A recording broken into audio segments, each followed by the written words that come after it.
Hi there. In this series of videos, I want to talk about certain problems that have been identified by the group or the company called HubSpot. They're actually a marketing group. They've been around for many years. They conduct a lot of very, very good research. So if you do not know them, I appeal to you to search them out online. You'll find them. They're called HubSpot, which is HUBSPOT, and they have amazing products and also a lot of free content that you can learn from.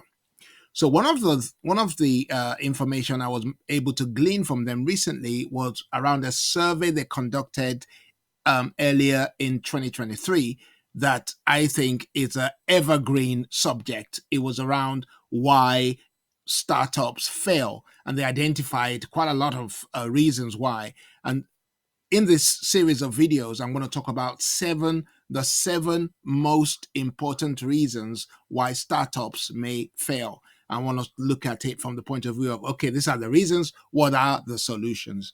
And the first one they identified was turning ideas into marketable products. And what they were saying was you need to avoid no marketable product.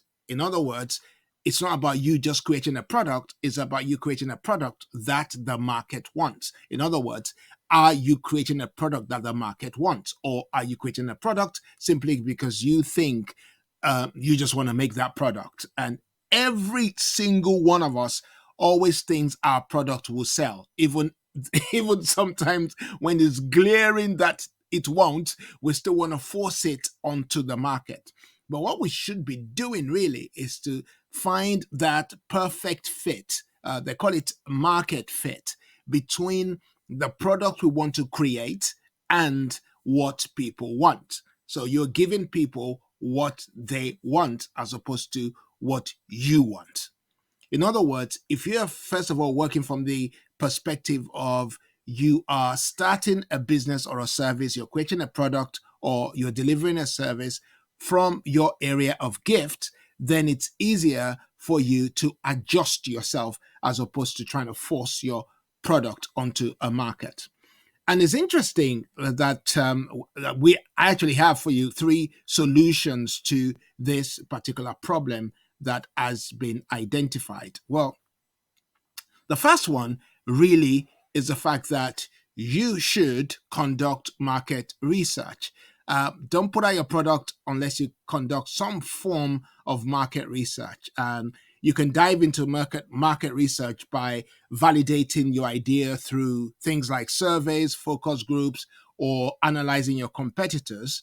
One way that I like to do this is to bring together people into a workshop. I would deliver a workshop around the topic and see what questions people raise, or I might create a series of videos around it and see how many views I get. In other words, I want to see whether it's something that people would do.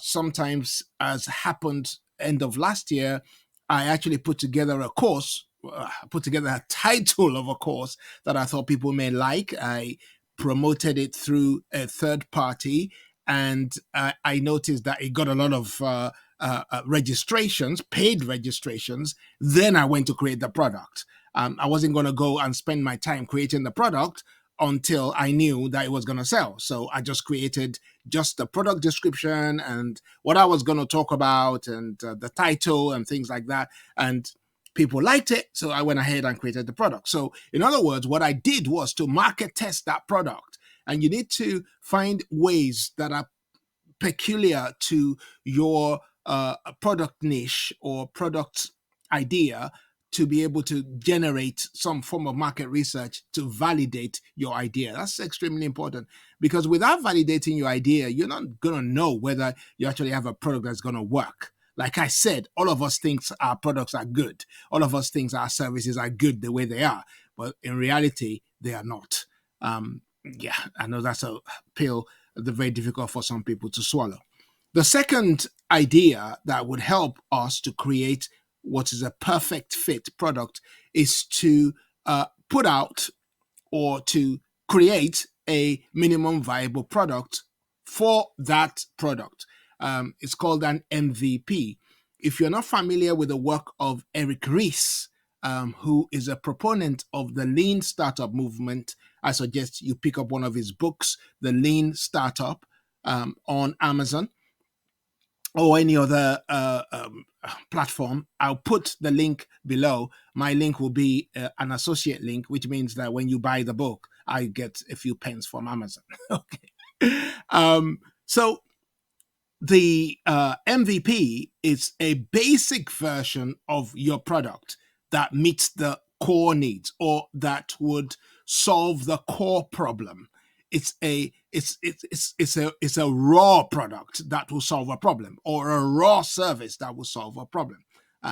When somebody wants to solve a problem, they don't need it boxed in nice, gift wrap.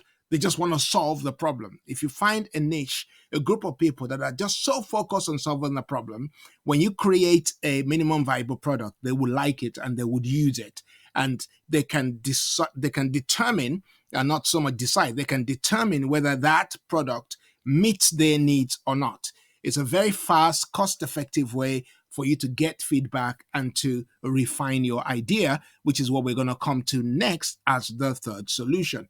The third solution is about iteration based on feedback. So when you conduct your market research and you create a service or a product, which is a minimum viable one, and then you allow those niche markets to use that product, and they give you a feedback, because most of them will give you feedback because they are new entrant. They're what's called early adopters to the product. They are the kind of people who want to be first to use something.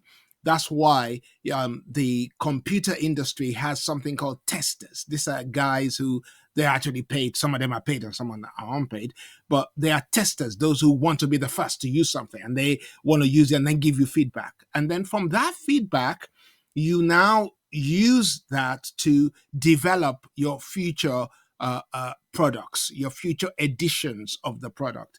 And as you go through that, create feedback and iteration loop. As you go around that loop, you probably then arrive at a product that is a perfect fit to the niche that you are working with. So what are the three solutions to no marketable product? It is to conduct market research. Number two is to develop a minimum viable product. And number three is to use the feedback you get to develop your product. All right. If you like this video, then do like it. If you like it, do subscribe to the channel. If you like it, do share it. And if you like it, do give a thumbs up. All right. See you soon. Bye.